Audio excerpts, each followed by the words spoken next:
Shalom, back with part 3. Let's continue here. This is Isaiah 59 and 8. All right.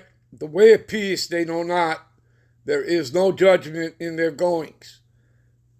They have made them crooked paths. Whosoever goeth therein shall not know peace. You see that? So you go ahead and follow them. All right. Much like what it's saying, right? You go ahead and follow them. You're not going to know peace. And that's like saying this. All right. What is that? Matthew's 7, 13, and 14. Give me a minute. See, what does it say here? Matthew 7, 13. Enter ye in at the straight gate.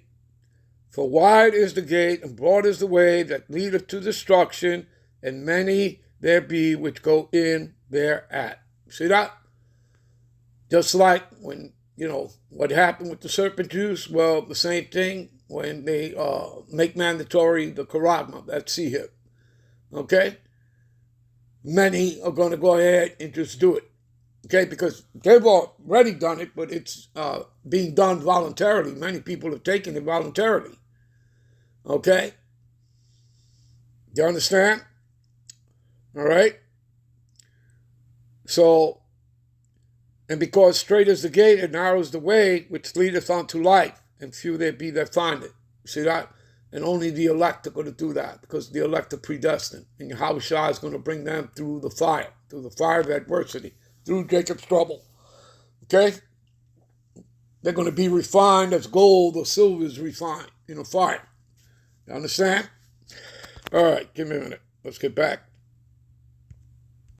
So again, the way of peace they know not.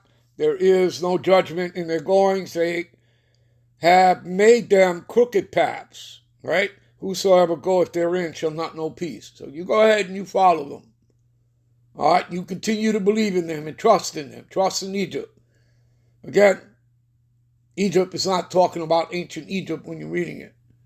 It's talking about America, Babylon the Great. Okay? The daughter of Babylon. Spiritually Sodom, spiritually Egypt, spiritually Syria. Okay? You people just don't know how to read the Bible. You have no spiritual discernment. That blessing, that gift was not given unto you. Okay? So they don't know where to find peace or what it means to be just and good. This is talking about the workers of iniquity. Okay? The wicked. The Edomites. Okay? Those Edomite devils, the white man. They have mapped our crooked roads, and no one who follows them knows a moment's peace. See that? You understand? And again,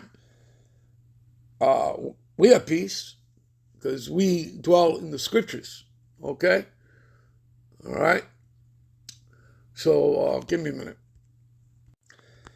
1 Thessalonians 5 and 3. For when they shall say peace and safety, then sudden destruction cometh upon them as travail upon a woman with child. Woman going through, her labor pains, okay, from being pregnant, and they shall not escape.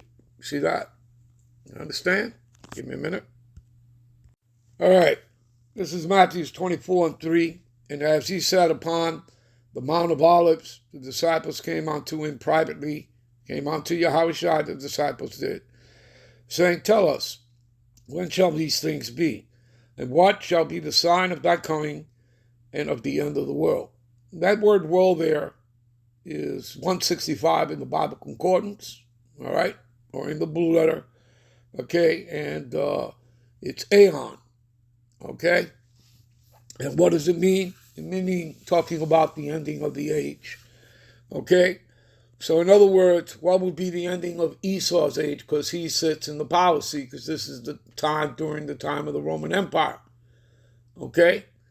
So when does his age end? Now, the disciples and prophets, a lot of them, they thought that, would be, happen, during the Lord's time on the earth over 2,000 years ago, 2,500 years ago.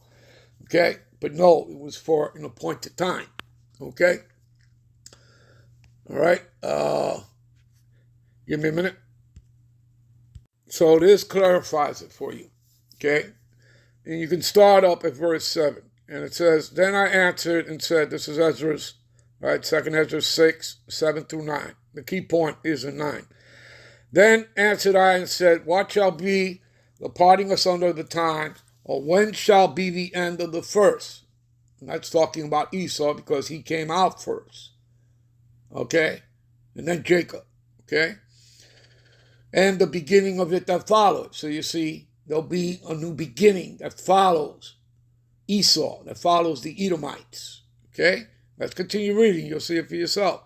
And he said unto me, from Abraham unto Isaac, when Jacob and Esau were born of him, born of Isaac, Jacob's hand held first the heel of Esau. Yeah, pulling him downward as a supplanter. And that's what Yaquab, okay, Jacob means, supplanter. Okay, we would supplant him of the birthright, which exactly what happened, which is the way the Lord wanted it. That's the way the Lord set it up. All right, he explains that in Romans, the 9th chapter. Okay, that again, it was by election. Okay, the Lord chose Jacob over Esau, okay, to get the blessing, all right, and the promises and the adoption as the children, all right? And we were the ones under the covenant, not Edomites, okay, or any of the other 16 heathen nations. It was us, the Negro Latinos and Native Americans, okay?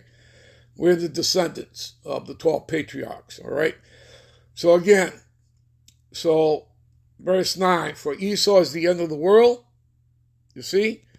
And Jacob is the beginning of it that follows. So the end of the world here is talking about the end. Esau is at his end. He's living at the end of his age, the end of his rulership and kingdom here on the earth, okay? Do you understand that? There's such a thing as the rise and fall of kingdoms, people, that plays out. The Lord putteth down one and setteth up another, people. Okay? Give me a minute. Psalm 75 and 7. But the Most High power is the judge. He putteth down one, setteth up another. Give me a minute.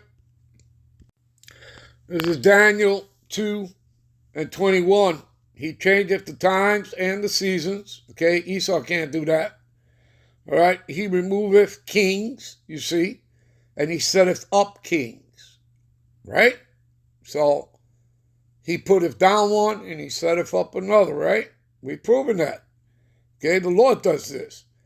And he giveth wisdom unto the wise and knowledge to them that know understanding.